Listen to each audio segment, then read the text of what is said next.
Hi, this is Holly Knight. I am a Songwriting Hall of Famer, and you're listening to Tom and Zeus on Shout It Out Loudcast. Oh boy. Here we go. This is Gene Simmons. Put that cookie down. Kiss. I'm pressing the button. Stockbroker Simmons. Star? Paul Stanley. Is that what he does? Stop shouting. Ace Frehley. He's not what you would call a handsome man. Oh no, here come the kiss cards. Is that a positive thing? Okay. All right. I'm gonna grab me an ice cold mellow yellow. Why do that to the fan? Stop it. Why? Because fuck them. That's what are you talking about? 617-525-0850. You do? Hey, fucko. Do you like Kiss? Settle down. Hello. Hey, what's up there, Kiss Army? Tom and Zeus, another episode of Shout It Out Loudcast, episode 333. So it goes. Oh, okay. Yeah, TV appearance time. That's right. KISSology. Yeah, this is on KISSology 1. Yes. 1976 appearance on the English channel, I believe, correct? Yep, the British TV series So It Goes. Yep. Yeah. So before we go to that, Tom, I just got to give a big shout out. My kid got her driver's license. Oh, jeez, thank God. Oh, fuck. Can you make your way up to southern New Hampshire? I need a ride. To my mind go. What if Ace was a driving instructor? That would What you want to do here is, you want to bang a Yui here? Ooh. That would be an episode of the lost, forgotten show, Uncle Ace. You doing? I'm your instructor, Paul Frehley. Can you do me a favor, honey? Can you do a parallel bark right over here? Ooh, I'm going to need you to bang a Yui over there, too, while you're at it. Oh, jeez. Try not to hit those boxes over there. That's my afternoon nap spot. Fucking Ace is in my head so bad. God bless you having a teenage daughter with a license. So she gets her license. The point I'm trying to make here, and there is a point. So yesterday was her last day of school. Now that she has her license, next year she'll be a junior. She'll be driving herself. Yep. Yesterday was the last time I will probably see Chunks out in the wild. Oh, no. See, what's going to happen is you're now going to have to put your daughter on duty to do that. Take photos of Chunks. Chunks Patrol. Oh, that poor thing yesterday. Poor thing. Just, like, she had a shirt that her belly was hanging out of. Not on purpose. Yeah, it didn't fit. The poor thing's wearing clothes from the second grade. God damn it. What'd you say about her footwear? Oh, she has like those. You ever see like really, really fat people and they have like those shoes that they have to wear because they can't get their feet in like regular people's shoes. So they have to go and buy like those fat people like sausage casing shoes. Dude, like that's like parental abuse sending you. Of course it would. Dude, she doesn't look that way unless her parents do. No. You don't see overweight children with fit parents. It doesn't. They're all split in a box of yodels. All of them. Or they each have their own box. Just like, come on. I want to pull over and go, Chunks, come on, hop in. Forget the little short bus you take to school. I'm taking you. Forget about that. Say, Chunks, walk to school. So bad. This is exact. Welcome, new listeners. I haven't had to say that in a while. The people get like, gee, what's this Kiss podcast? They talk about KISSology. This sounds exciting. Let's see. Hold on, dude. They're making fun of a fat kid. Whoa. And these guys have 300 episodes? Poor thing. It just, And again, we need to bring back is this person shaming. real? Yeah. Is this person real or am I making it up for all you people that get their panties in a bunch? Oh, you think it's a burner account person? Oh, just like Todd wasn't a burner account, like Penelope Red isn't the person we know it is. We all know who they are. Dude, you can't fool us. Yeah, exactly. Nice try, buddy. Nice try. Because every time I respond, I'm like, nice job, fucking so-and-so, I never get a response. No, this isn't so-and-so. Yeah. Yep, nothing. Nope. Whatever, buddy. Whatever. But anyways, so that's the Adventures of Chunks is just about over, and I'll end it with this: chunky, chunky, chunk, chunk, chunky, chunky, chunk, chunk. Poor thing. Poor thing. Now I got that in someone's head. Oh well. Tom, last week we did sensitive songs. Like us, like the show. We're very sensitive. Oh, Kiss is so sensitive. Oh, but anyway, we did a poll, right? Yep. What was that all about? Yep. So we talked about some of those songs from the article written by our buddy Greg Prato and Ultimate Guitar. Yes. So the poll was, which of these represents their sensitive side the most? And we could have picked any of them, but we picked these four: Beth, I Still Love You, A World Without Heroes, and Forever. So Forever wins with 39%. I Still Love You at 29%. Beth at 20%. World Without Heroes at 12%. Now, I just want to make a sidebar comment here. It's easy to pick the love songs as quote-unquote sensitive, but to me, love songs are just ways to fuck chicks. Okay, I don't know how sensitive they are. And I'm not, let me be clear, I'm not saying that this is the good song or the best song of the bunch. But in terms of sensitive, World Without Heroes is probably the most sensitive because he's talking about like life and like the world and like whether it's bullshit or not. I mean, Forever is just like, I really, really want to bang you, and I hope this song helps me do that to you. That's what Forever is. There's no sensitive thing in Forever. But that's just me. But anyways, that's my sidebar there. But let's see what people think. Party Man says, I voted for World Without Heroes. That video and Gene's face at the end of it hit hard as a teenager who only knew Gene as a codpiece and tug-wiggling demon. Okay. Who said they saw that video at that time? I didn't even know it existed until Extreme Close-Up. Oh, no, you don't remember? You don't remember seeing that or I Love It Loud a year later? The Creatures of the Night from... Really? No, I never saw those shit on MTV. I don't really remember A World Without Heroes. I remember I Love It Loud, though. I don't remember either. But anyways, MD, it's close, and Forever is clearly the better song, but you can't beat their OG ballad with its heartfelt lyrics and strings for sensitive.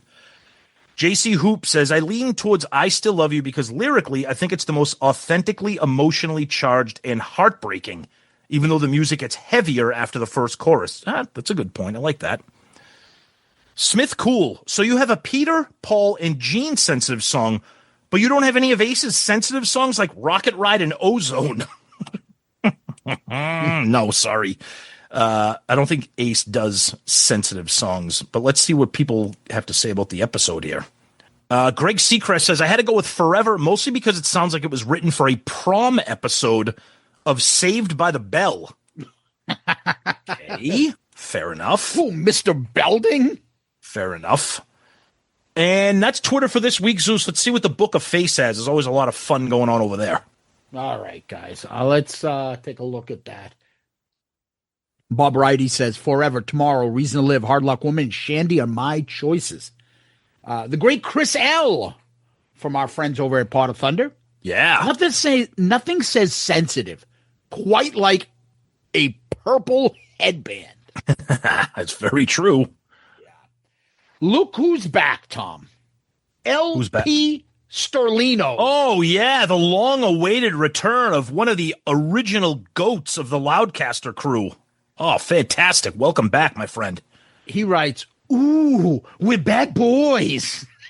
One side, flip it over, and we get sensitive sides. There's no band like Kiss, is there? Nice. The great Tom Selleck.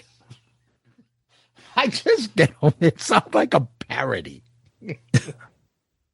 Instead of Matt Houston, it's Mike Houston. Dude, Matt Houston was a fucking underrated B-level Magnum. Yeah, PI that show. was Timu Tom Selleck. That was great, though. Magnum there. He writes, I wonder how much Vibey has hand in this mess. For an offshoot of Six Man, you would think it'd be better planned. Oh, there's a lot of blame to go around, Tom. I think Vibey is honestly just the coat holder. I think they're just doing whatever. They're just putting on the event.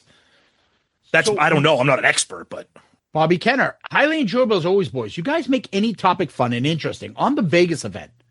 I'm with you on this. Short of Peter or Ace showing up to play some tunes with Paul and Gene, I don't see the rest of the venue selling out. Not at that price. I think you nailed it on the breakdown on Greg's list, too. I wasn't feeling Odyssey for a sensitive list. I probably inserted I Will Be There in that spot. Regarding Shandy, I like the song, but it still cracks me up. Remember when Zeus changed the lyrics once to Shamu, your fat ass is mine tonight. Oh, boy. Ooh. Nice. Song sucks. I can't believe I just said It that. does not suck. And then we also have Denise Sorelli, who writes, Oh, God. Here we go. when I think of sensitive in Kiss, I think of one thing, Paul Stanley. Good point. Yeah, I think a lot of people would say that. Let's Yep. go Loudcasters. These some long ones here. Kevin Lynch writes, can we assume Christine 16 is not on that list? It is not. Yeah. Joseph Damiato writes, what a great episode, guys. Came on strong like a frozen dead dog in a Connecticut winter. Oh, God. Had everything a Loudcaster episode should have. Drake's Devil Dogs, Chunks made an appearance, Gene did his best crying Indian impression, and Shandy from the Greatest Kiss album, Unmasked. Well, there's more of that this week. Yeah, John Whiteman writes, it will be interesting what changes are made to the Vegas event. Short of an original member reunion or appearance from an A-list celebrity or band, this thing's got to flop.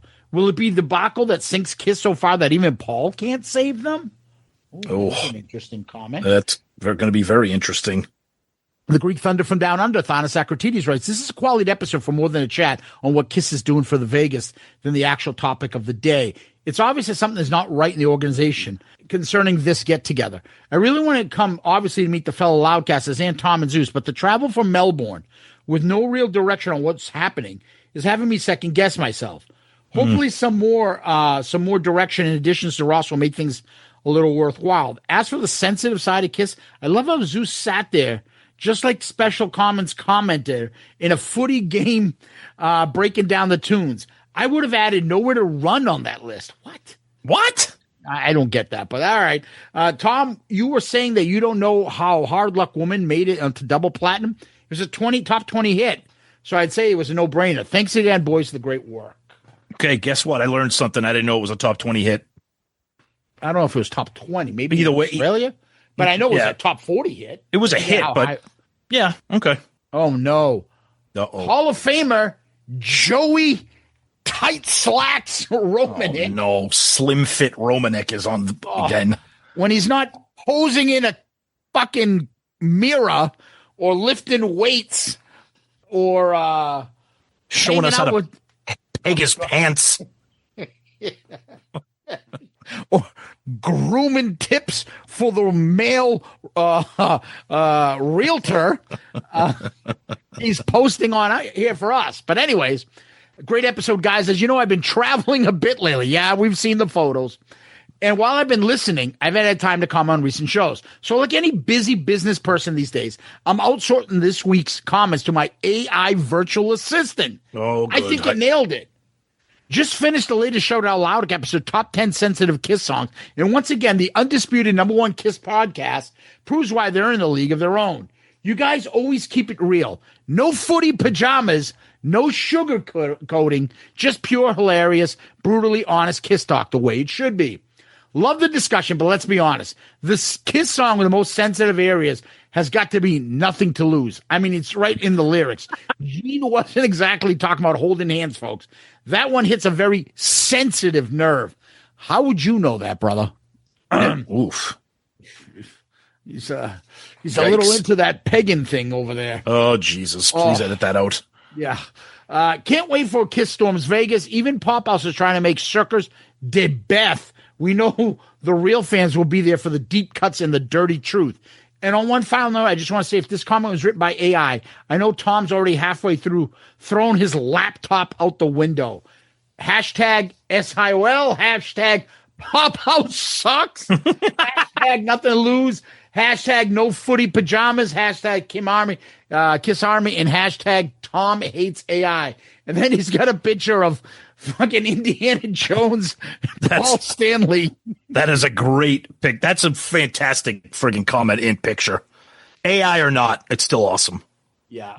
All right, and then let's move on over. Actually, I was going to go to Blue Sky, but we're going to save that comment there, Wobbly Magoo, for a future question of the week. So, but let's go to YouTube. YouTube. All right. Frank Angelucci. Hey, Frank Angelucci. Frankie. Anybody know who killed Frankie Angelucci? Yeah. Sounds like Frankie the Fix-It. You're exactly what I'm looking for, dickface. Frankie, the name's Dick Steen. Make yourself available this afternoon, dickhead. Love that scene. That's amazing. 16. Anyways, he writes, "What's up, fellow Kiss Paisans? Great shows usually, especially Zeus's lyrical Rags Epiphany. I wanted to run my theory by you guys real quick. Since Hard Luck One was already musically influenced by Rod Stewart's sound, I wonder if Paul used the name Rags as a nod, to 1967 Handbags and Glad Rags. Rod also had a hit song called Sailing in 75, maybe that influenced Sailor's Only Daughter line too. Fess up, Star Child, and keep up the good work, fuckos." That's a great comment, Frank. That is good. Hey, Frank Angelucci. Shouldn't be too complicated, even for you two fucking stunats. Joseph Kiss Sr. was slowly becoming a favorite here. "You guys are right to take a victory lap on the Storm Vegas event. You called it exactly right. I'm going, and they have my money already, so I'm glad Paul is getting more involved. Even down to him mentioning the food and drinks. We're all expecting all these Kiss stars are going to be paying to eat at the high-end restaurants at the Virgin. Yeah, that's what they were expecting, Joseph. Yeah, exactly. Yeah, and if you're going, you got to meet up with us, brother. Yeah. All right. Rock Warrior 1 writes, "We all know what would get people to buy a ticket for Kiss Storms Vegas. 2 names." Yeah, well, I agree with you there. That ain't happening. Chris Flood writes, Uh-oh. "World Without Heroes, worst Kiss song ever, sensitive to my ears. I bet Shout It Out Loudcast Hall of Famer Fish Oh, might have a sister's named Rags. Oh, no. sisters on the Rags. Q. Fish." Oh. All right, Tom, back to you. All right, let's take a look at what we got on Instagram here this week. We got Stunads. Hey, our buddy Greg Prado commented on Instagram and said, "Rock and roll." That's right. He loves saying that. Dave Rockstar says, "Really great episode, fellas. Enjoy when you analyze and make lists. Overall, Greg did a good job. Agree with you that 1 in a million should have made the cut. Sure Knows Something and Tears Are Falling are also quite sensitive and unlucky to miss out and Smoke the Odyssey. I Still Love You is one of the best brooding heavy metal heartbreak songs ever, in my opinion. But you have to be in the mood to truly enjoy or appreciate it, as it is kind of depressing. I know when I got dumped, I listened to it over and over on repeat. When Paul played it here in Melbourne on a solo tour, he asked the crowd if they had ever had their heart broken before and told you to raise your hand if you had, so he could see you. And then he accused the ones who didn't raise a hand and called them fucking liars."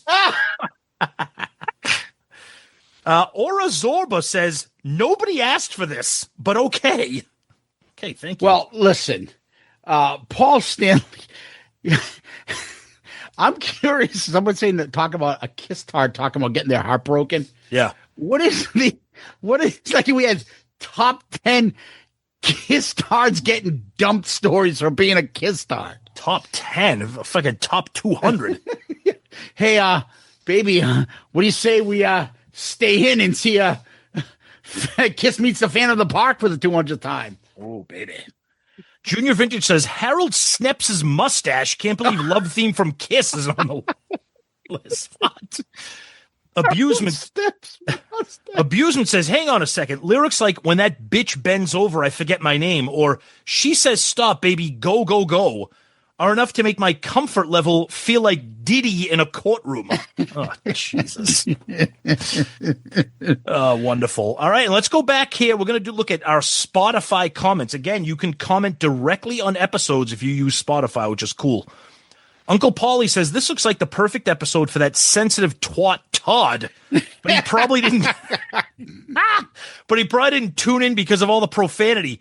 Shout out to all the old school Loudcasters when I say, yeah, Fusion Tech. Fusion Tech. That's fucking awesome, dude. Yes. That's a shout out to our buddy Joe Decker. That's a great an throwback. OG Oh, my Loudcaster. God. We love fucking Joe. He's the best. Joe's amazing. Oh, yeah. That's fucking great. Who was that? That was Uncle Paulie. That was great. Fusion Tech. Fusion Tech. Gino11 says the song title Shandy was brought in by Ace. It was originally titled Sandy, but Ace was so drunk that it came out Shandy, and Paul just decided to keep it. Okay. And Rick Rarer, our buddy, simply says, go to him. Oh, yes. Oh, God. All right. Let's take a look at what we got for a few emails here this week. Our buddy Lou Acosta, the title of this email is episode 332 is Tearing the Ass Out of Me.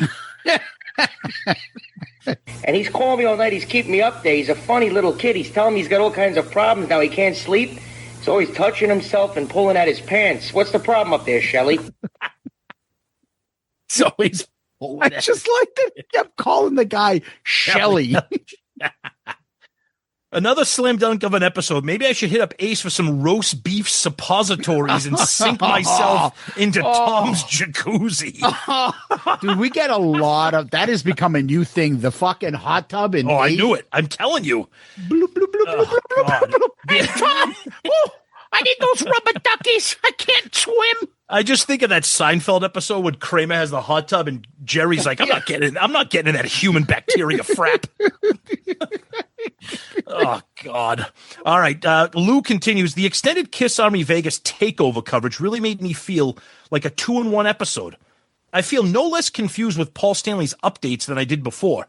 Just another soundbite-driven diatribe of how, quote, great things are coming.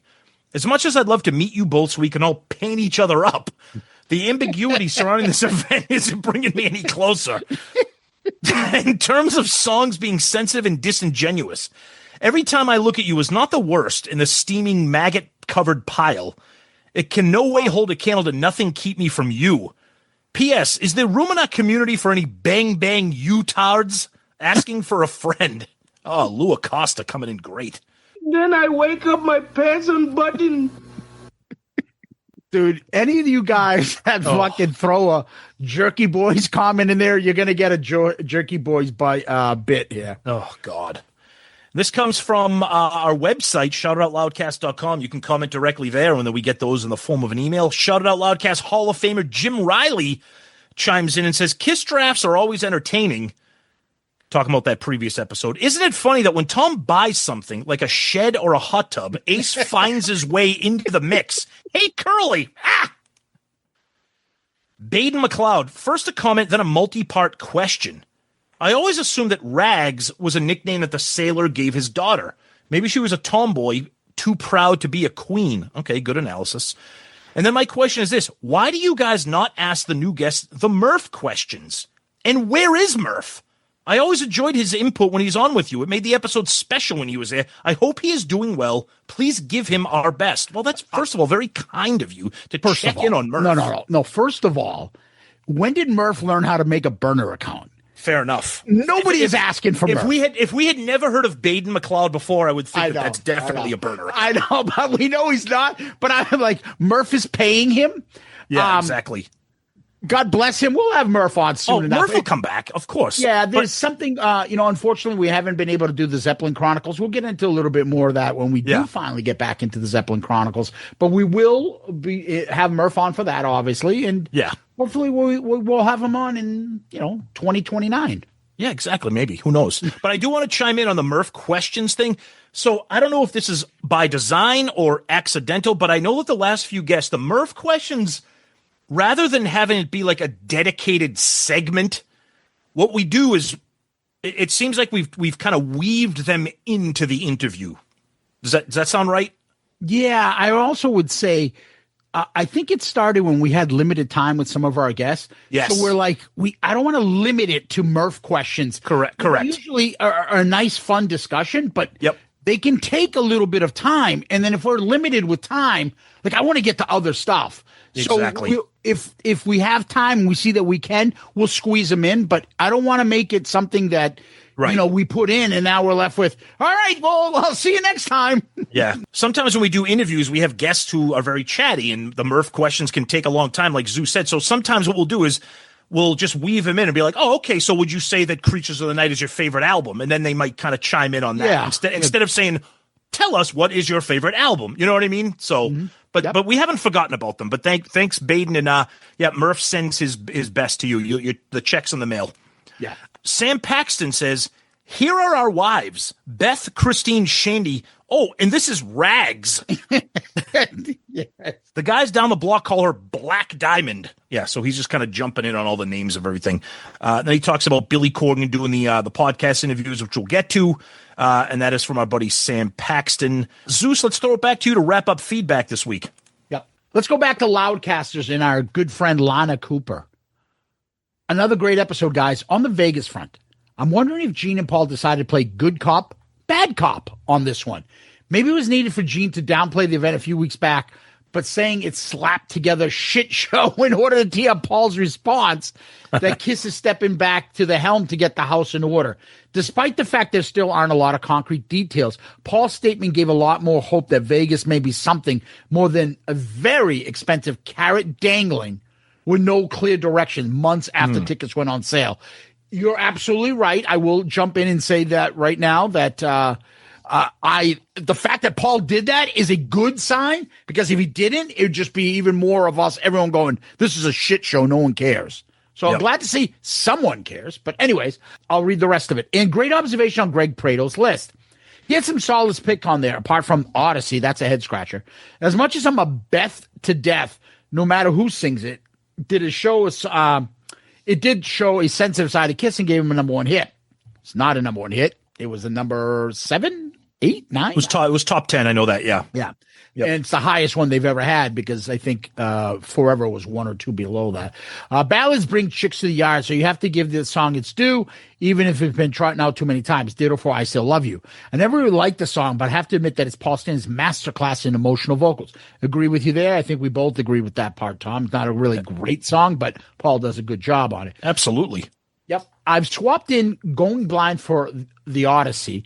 I don't think it gets as much credit as it should in Chris' earlier Vulnerable Side of the Demon. As cheesy as the I'm 93, you're 16 line may be, I always interpret it as being on a completely different wavelength with someone is why a relationship won't work. If we're stricken solely to Kiss ballads, I'm a Reason to Live tard and would put that one right in there with Forever as a more sensitive and better structured song than I Still Love You. Definitely agree with you guys that some of the non-romance songs would have made a good addition to showcase different facets of Kiss's sense of time. Maybe Childhood's End, I'll Be There For You. No, it's not I'll Be There For You, the old country standard. I Will Be There. It's I Will Be There. Not one of my favorites either, but the sentiment is sweet. And We Are One. Yes, I'm alone on the island as a We Are One tard. You're not alone, which is crazy. Yeah, there's 2 people in that community. It's you and Lana. Yeah. No, I'm not a big one. I'm saying we've heard other people say that. Oh, I'm thinking of Stan, another terrible song. But anyways. Thank you.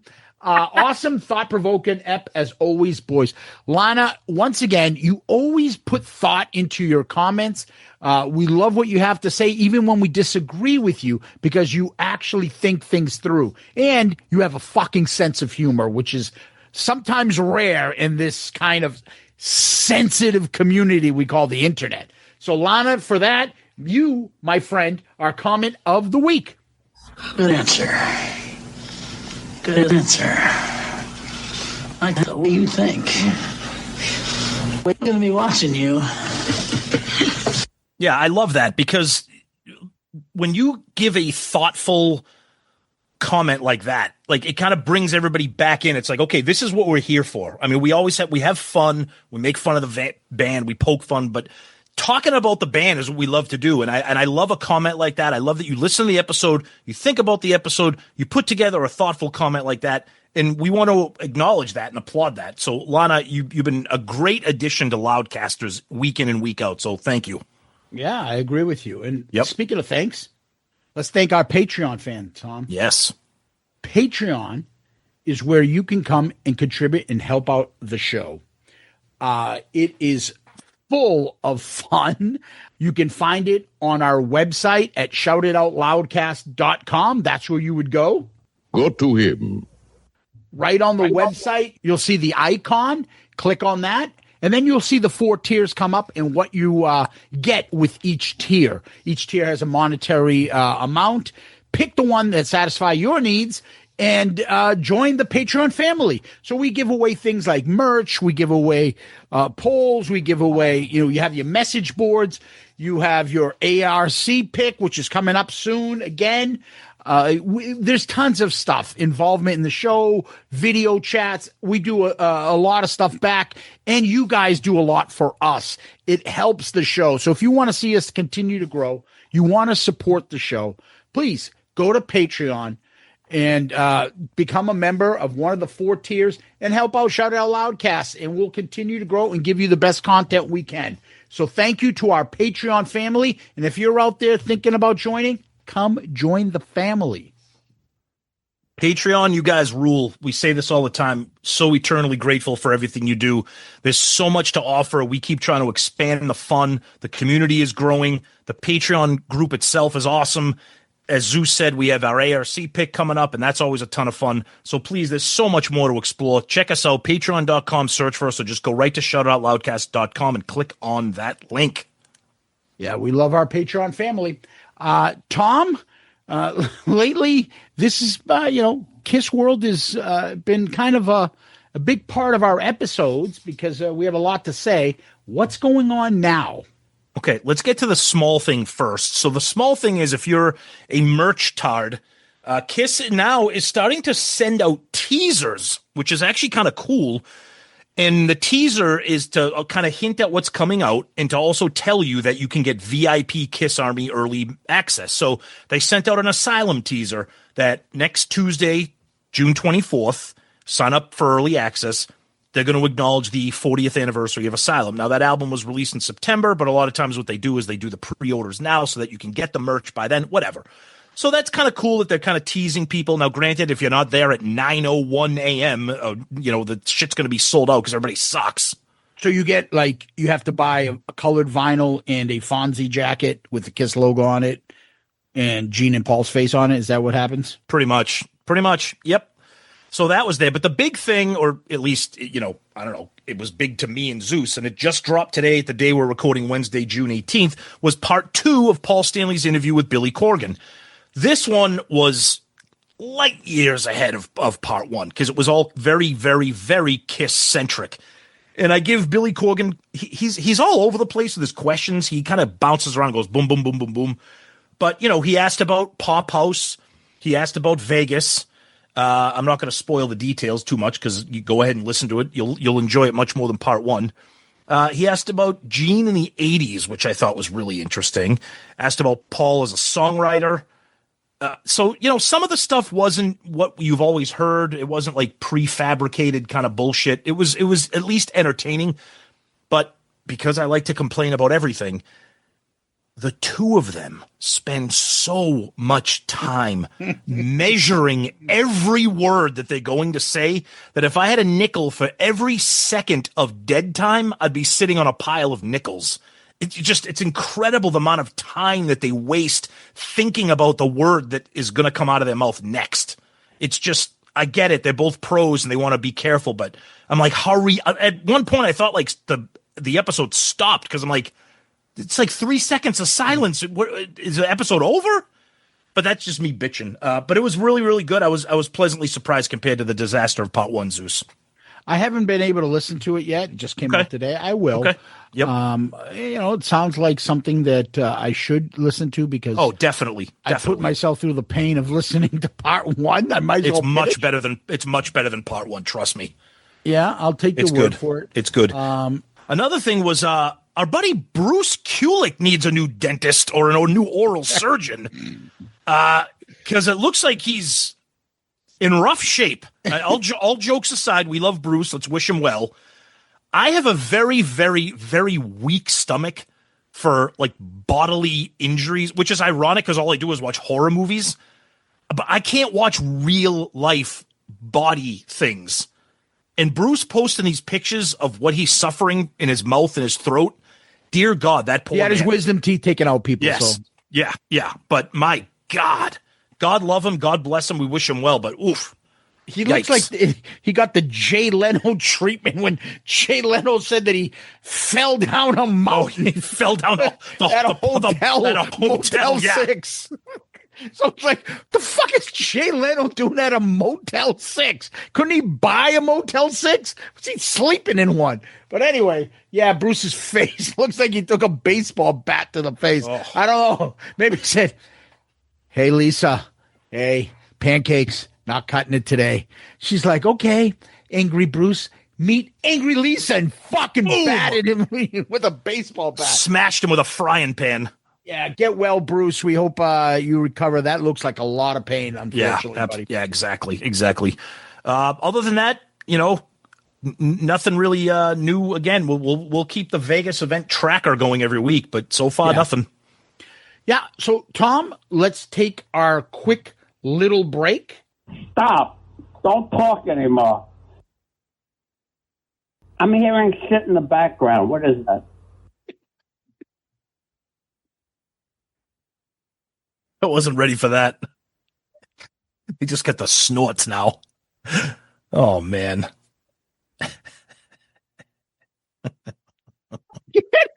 It's just that fucking Eddie interview was just a gold mine. Dude, we were traveling back from New York. It was such perfect time because it rained the entire ride back. Yeah. We were like on our face. That entertained us the entire time. We're dying laughing. Hello? We kept replaying it. Hello? Bless Eddie. God. Anyways, hey, so Tom, it's TV appearance time. Yep. We dug up this clip.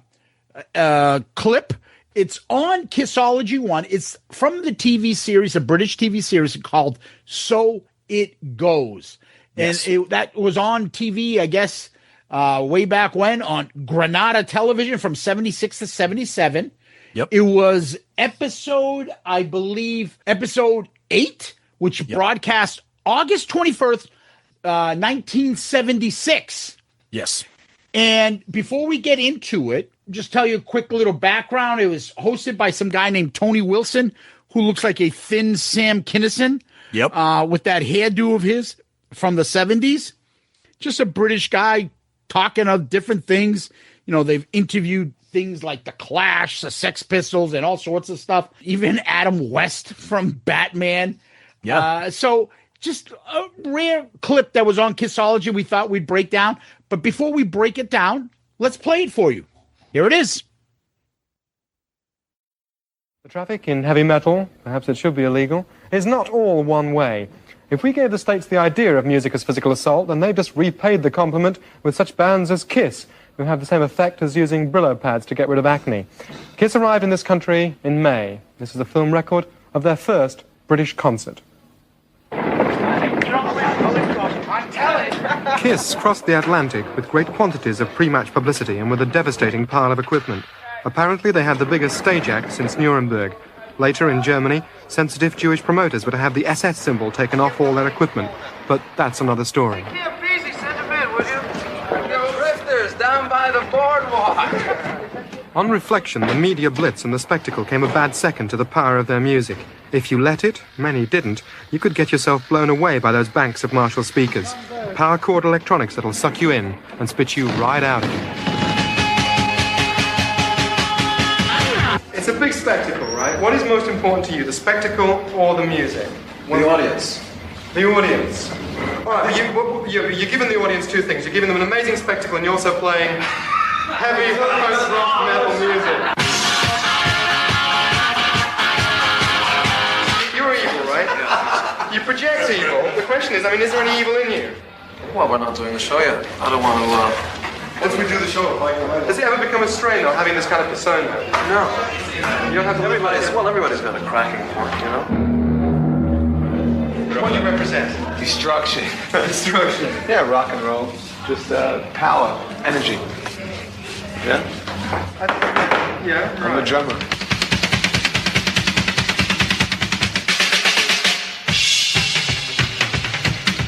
Actually, it all stinks. I really do. Yeah, I believe it. No. You love it. No, I do. I dig it. All right. You actually like these two boys here, Love and Evil, obviously enjoy dressing up. It's not, I mean, do you enjoy dressing up? Oh, sure. I wouldn't be with them. Did you ever dress up as a kid? Oh, yeah. Run around, prancing through the house in a dress. Yeah, I used to get the drag that I would dress up as James Cagney or come out as always acting, constant.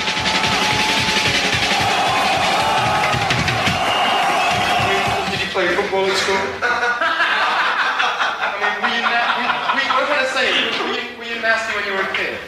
Nasty in my dreams, that's about it. Ask Peter. Private jokes. If you want to know if Gene was nasty. All right. We'll move over here. We'll ask Love. Was Gene... All right, Love. Was Gene nasty as a kid?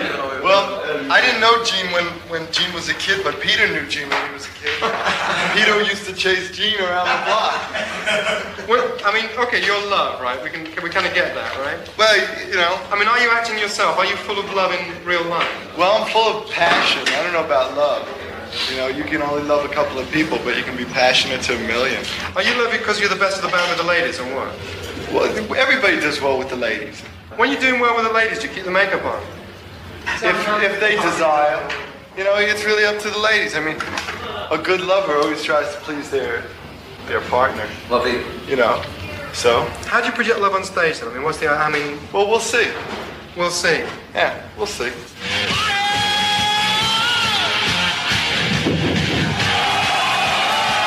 But did you ever play in little bands, like little local bands without I used to makeup? play in pubs. Sure, I played pubs, $20 a night. Oh, you got to. Yeah, but that was all in growing up.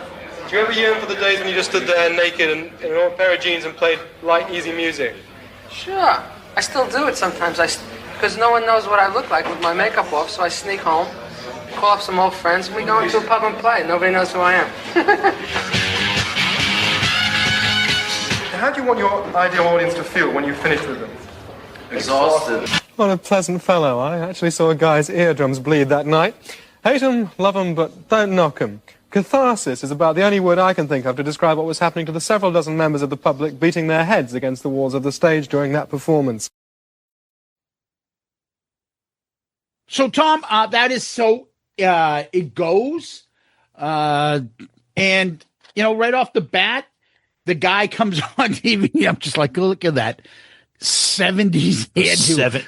You almost think it's a parody of someone pretending they were in the 70s. Yeah, exactly. Oh, just a goof. Yeah. He starts off with these analogies about a Brillo pad to get rid of acne on your face. I love that. I thought that was funny. He's coming right off the gate, but he seemed very genuine, but you could tell that he was kind of out of his element. And we see this a lot when we break down like these 70s TV appearances, is that these professional TV people, they have no idea what to do when they're interviewing Kiss. It's like the guy from Land of Hype and Glory. Yes. Not as snobbish. I don't think he was I think he was sincere. Like, this is fucking crazy shit. Yeah. But he was like laughing and going along with them. Yeah. He wasn't insulting them. Not at all. I think he was legitimately trying to have a conversation with them, which I figure them out. Yeah, it was cool because it was behind the scenes of Kiss's first concert in the UK. They played at the Free Trade Hall May 13th, 1976. So it was kind of a behind the scenes. The clip shows him kind of unloading the truck, and Tony is kind of talking over a little bit, and there's clips interspersed. Now it's interesting because this is kind of a weird crossover period for Kiss because it's 1976. Destroyer was out, but they're still wearing the Alive costumes because they're still kind of doing like the Alive tour, technically speaking, even though Detroit Rock City's in the playlist. So when you watch the clips, it looks like it's from like 1974, 75, not 76, because it's still that classic, those costumes. Yeah, the costumes are different, but also in addition to that, they haven't really hit it big. So no, they haven't. What he's hitting with them when he's coming to ask them questions and stuff, it's like almost like Mike Douglas, like just. I don't get it. What is this? Yeah. Show me. Like, Kiss hasn't hit it big yet. Destroy hasn't taken off. They're not like in their prime. Like, and they've never been to the UK before. Yeah. So it's kind of like an introduction, like, wow, look at this band. This is very different. And he's trying to get that stuff out. And he calls it apparently the biggest stage act since Nuremberg. That was a good line. And he does discuss and bring up the fact that when they bring their tour stuff, that they had to take off the SS info, like paraphernalia, which is the two S's in KISS, and change that in Germany. Yep. He talks about the spectacle, the music, the audience, and he asks them questions. He starts with Gene and Paul, and then he goes through this, asking them, is it the music or is it the spectacle? And they respond with, it's the audience, which is a great comment back, right? What's more important to you? Yeah, it was interesting because you could see how young, raw, and inexperienced the band was in dealing with publicists, interviews. I mean, it was cool that they were in their element. So Tony joined them in the dressing room. They're putting on their makeup. They're getting ready. It's right before the show, which I thought was cool, relaxed, kind of, he was playing on their home court. It wasn't like, the Mike Douglas show where they're in like a TV studio. So I thought that was cool. But you could tell how young and innocent, and Tony is like, Gene, are you really evil? And it's like, no, let's wait for the show. Like they were still showmen, even though they were evil raw. in you. Yes, yes. And then he asked them, what do you represent? And he talks, and then Peter's like, destruction. Well, really, power, rock and roll, power, energy, which is great. Which goes to like, Peter looks at this as like, yeah, let's fucking rock, let's do this stuff. Yep. Whereas the other ones are still playing on imagery. Well, I'm the sex god and I'm the demon. And Peter's just like, yeah, I'm the drummer. Yep. And then they cut to him. I will get to this part after this, but I want to say, when you see this clip, you don't know who the leader is. Not at all. You see these four as each one got equal time, equal questions, equal. If anything, Peter probably gets focused more because they show him singing Black Diamond a little bit. Which is one of the things that stood out to me, and you said it perfectly. If you're new to KISS, which the people watching this show in the Great Britain out, they're like, okay, there's no front man to this band. And like you said, if anybody, they probably think it's Peter. Yeah. I think Peter looks fucking fantastic in this. He looks great. Love the look and the way of all of them. Yeah, he's talking, he's smiling, he's laughing, he's enjoying it. And he was asked, did you enjoy dressing up? He's like, oh, sure. I used to dress up in drag, dress up like James Cagney. Yep. And I think he said something like, like I wouldn't be with these guys if that was the case. Like it seemed like everybody's like, yeah, we're buddies. Yeah, Tony asked him. He's like, do you enjoy getting dressed up? And he's like, oh yeah, I wouldn't be here with them if I didn't. Yeah. And then, are you full of love? Oh, I'm God. full of passion. Like Paul was kind of cheesy, but what was great is like he was asking him questions. Paul answered for the band. He was like, well, something about you like the ladies. And he's like, well, we're all do well with the ladies. Yeah. That's not Paul. No, they're still exactly. Like, I'm the love guy. Young. I'm the star child. Paul is deflecting the question from individual to the band. Like we're building everybody here. We're not just building me up. We're building everybody. I fucking love that. And that's early 76. Remember this, March of 76. So they're still trying to build their May. Yeah. They're still trying to build themselves up. And then they go to Ace. And even Ace seems coherent, at least. Well, he seemed, not only did he seem coherent, he seemed like fun. He's like, oh yeah. Of course I still do that now. I'll talking about playing in pubs for $20 and stuff. He's like, yeah, I'll still do that now. Like just a smile on his face, happy go lucky. Like everybody, this was probably the peak.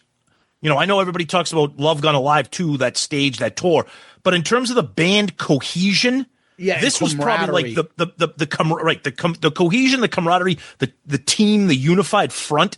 This was probably like the peak of it because they had not yet hit the destroyer pinnacle yet. Do you know why? I believe because they're hitting a new market and they're presenting themselves for the first time again. Yes, exactly. Whereas if they were in the U.S., it may be a little bit more, Gene and Paul, the forefront, talking about I'm the demon and I'm the love guy.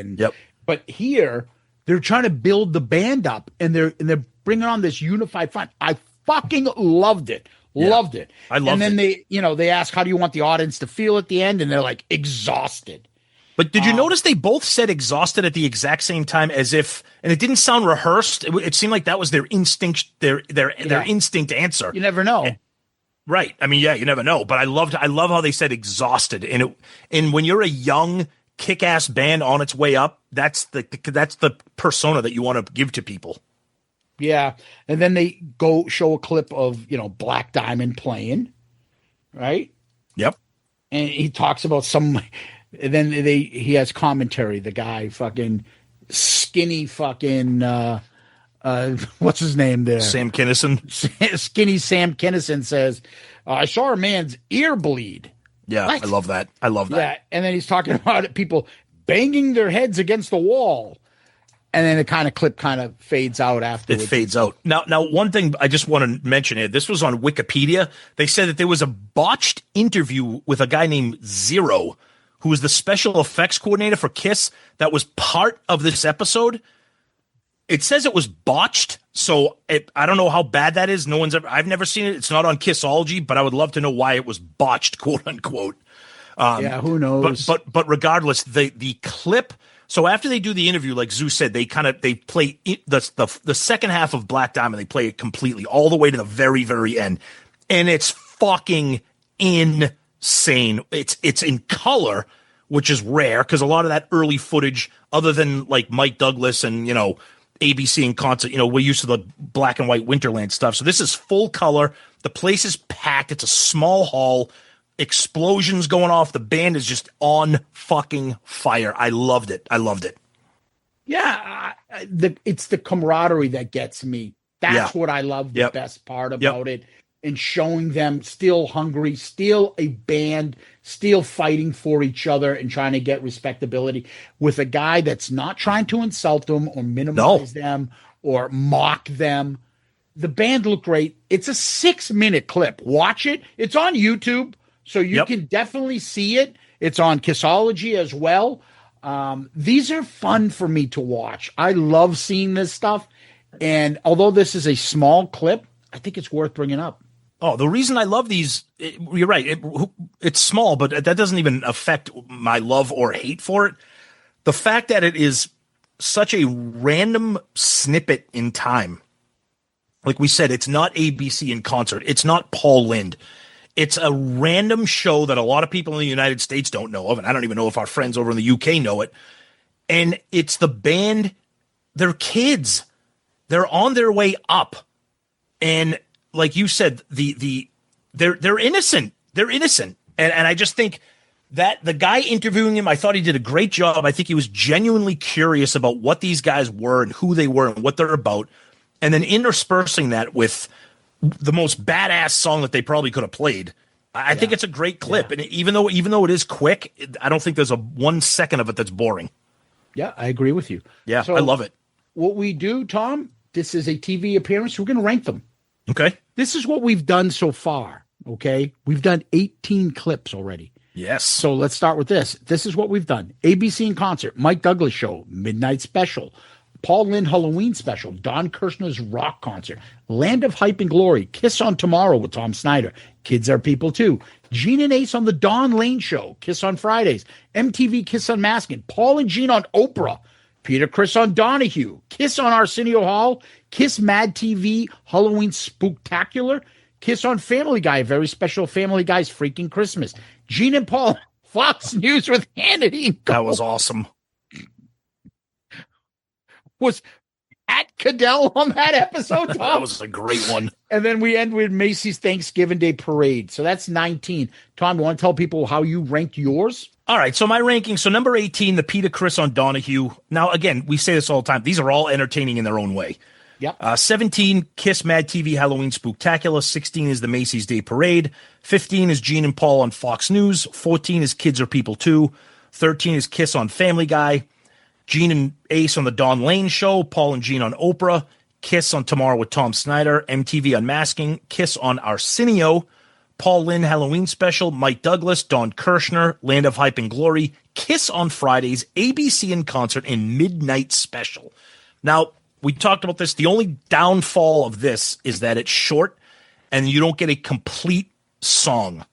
So I'll penalize it for that, even though it's an incredibly entertaining 7-minute clip. I love the interview.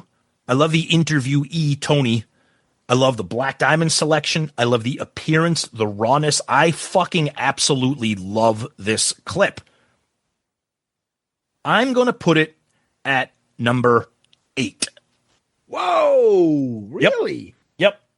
Wow. That's higher than I ever thought you would put this. Yeah. It's just when I see that young, like I always say, the skinny jean, when I see that, in color, I just love it. I just absolutely love it. Wow. So let's start with me, 18 to number 1. 18, I'm starting Macy's Day Parade, then Kiss Mad TV, Gene and Paul on Fox, Paul and Gene on Oprah, Kids Are People Too, Gene and Ace on Dawn Lane, Land of Hype and Glory, Kiss on Tomorrow. Now my top 10, Kiss MTV Unmasking, Kiss on Family Guy, Peter Criss on Donahue, Kiss on Fridays, Kiss on Arsenio. Top 5, ABC in Concert, Paul Lynde. Number 3, Mike Douglas. Number 2, Don Kirshner's Rock Concert. Number 1, Midnight Special. The clip is 6 minutes long, let's be honest. Yeah. Although I love it for the fact that it shows a different side of Kiss, a camaraderie that you don't ever really see. Young, hungry, backing each other up. It's not much there. So I look at it as how many times would I see this in a row that I would enjoy it? So that being the case, I'm going to put this in the top 10, but I'm going to put it at number 10, just above MTV Unmasking and underneath Family Guy. Because the Family Guy part does have some funny bits, so I can see it again. Okay. This, I just, I love this, but after reviewing it and seeing it a couple times, do I need to go back to it? Not really. Nope, that makes perfect sense. I get it. Kiss on So It Goes is number 10 for me. Okay. And Tom, what we do next? We do this. Hey, what is this? 20 fucking questions? All right. Our question comes from our buddy Mario Aguilera III. Does anyone think the Vegas event might get canceled? Wow. Yeah, it's not getting canceled. I can tell you that now. They're not canceling. There is a 0.0% chance this gets canceled. Zero. Do I think it's going to sell out? No. Nope. I think this is going to go down as, they made the best of what they could, and they try to salvage it. Us Kiss Tards will still have a good time because we'll remember it as like, hey, we haven't got together with a lot of our friends. We did some stuff. It will have nothing to do with the entertainment we're going to have. No. Our good time will have nothing to do with it. Our good time will be because we all got to hang out in Vegas and enjoy that. So will it get canceled? No, I don't believe so. Not even close. No. I think what happened here is this is the first time I can remember, if ever, where Kiss got caught overplaying their hand, whether that's Kiss or Pop House. They thought that they were going to create this major event because people have been hungry for something Kiss related. As always, they overpriced it. They didn't organize it correctly. They rolled it out terribly. The mixed messaging has been awful. Paul came in and tried to clean it up a few months after. This thing was dropped in March. Paul comes out in June, 3 months later. So it's not going to be canceled. The event is going to be great, like Zeus said, because we're going to hang out. Hopefully we see a bunch of Loudcasters and people. And I said this last week, and I will continue to say this until November. The only way that this thing is going to turn in any direction other than where we currently are is if Peter and or Ace are part of it, which I think is a 0% chance of happening. But that being said, I don't have buyer's regret. I don't have any regret whatsoever that we're going. I'm looking forward to it. And I just kind of the chaos and the uncertainty are kind of a little bit exciting, if I can be honest with you. Here's what they've done. They've assured that I ain't going to the next one. Great point. That's what they've done. I'm already in. I've already bought in. I'm doing it. It is what it is. I'm going to make the best of it. But they're full of shit. They can't sell. First of all, the main thing is they weren't gone long enough to create a demand like they think they were going to create. That's what I mean. They overplayed their hand.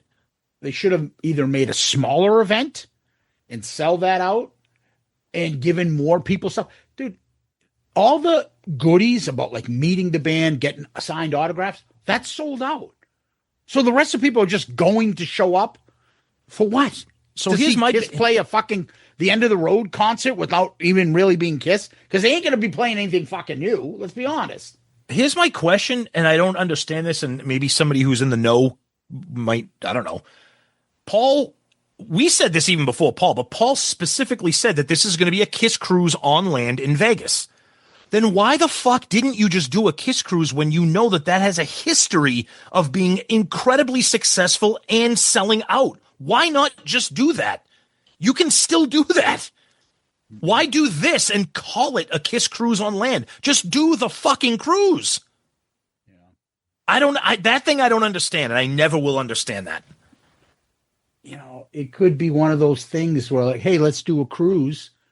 Okay, I'm up for that. But Kiss, we're going to pay you this.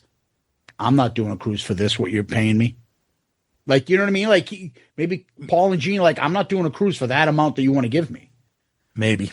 But it's not a cruise because we keep saying this, and sorry to beat a dead horse, but it's true. When you're on a cruise, you're not paying for shit. Yeah, food, you have drinks, the price, it's all included. It's all included. So we got to pay all this money. And again, I'm not complaining. We chose to buy the tickets, but I'm just saying it's not a cruise. First of all, it's not even close to a cruise because when we were on the Kiss cruises, we got to see bands, whether you like them, hate them, or indifferent. You got to see bands like Night Ranger and Black Label Society and Queensryche and Black Sabbath and Plush and all these bands, and there was constant entertainment. There's none of that here. No. So we'll Good see. Question. Good we'll question. see. Great question, Mario. I'm sure there's going to be a lot more questions about this, and we will certainly answer them. So thank you, my friend. And you'll get the honest answer here. 100%. Yeah, we ain't reading press releases. No. So, Tom, where can people find us? Always go to our website. It's the best place to find us and all the information about us, shoutitoutloudcast.com. That's where you can find all the information about all the shows. Shout It Out Loudcast, Dorm Damage, ARC. As Zeus mentioned, Zeppelin Chronicles is on a hiatus right now, but it's not dead. It's be back. We're excited to get into Presence eventually in the future, so stick around. And, of course, all the links to our social media there, Twitter, Facebook, Instagram, YouTube, TikTok, Threads, Blue Sky. You can comment on Spotify, as we mentioned earlier, so that's a fun place now where people are starting to comment, which is great. And, of course, there's links there for our Amazon shopping, links for Shout It Out Loudcast merch, Patreon. It's all there. That's the best place. And, of course, a link to buy our amazing Amazon #1 best-selling book, Raise Your Glasses. So please, we're coming up on the 1-year anniversary of that, if you can believe it. So please check that out. And, of course, we always like to say that we are a proud member of the Pantheon Podcast Network of shows. Yeah, people, you can always DM us on Facebook, Twitter, Instagram, Threads, Blue Sky, TikTok, motherfucker. Check out our Spotify playlist. That's where you go to our profile and you look and you see all our playlists there, not our podcast. And you can pick up on playlists there. And most of them are episode sponsored, so check those out. And make sure you go to YouTube. And subscribe there. We're dropping our shorts and reels and stuff, usually Tuesdays, Thursday, or Friday. So twice a week, new stuff, new clips, video clips of us interviewing people or funny stuff that we've done over the time. It's really taken off. Tremendous.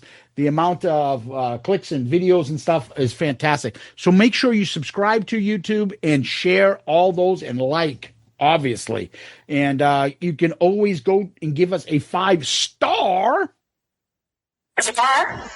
Star Child review on Apple Podcasts, Spotify. You can comment on Spotify, as Tom mentioned earlier, and give us one of those 5-star reviews. They're a big fucking help to us, really. And if you can, go to Amazon and go and click on Raise Your Glasses and give us a 5-star review of the book there. Let us know when you do that so that we can give you a shout out for the show. And I like to repeat the website, shoutitoutloudcast.com, shoutitoutloudcast.com. You can get all our merch. You can get Raise Your Glasses there. You can see rankings, episodes, you name it, friends of the show. Yep. Tons of stuff there. Just check it out. You'll have a lot of fun. And Tom, we always end on famous last words. What do you got? In my hometown, I'm hanging around with all the ladies treating me real good. A sweet 16 looking hot and mean says, I wish you would. Oof.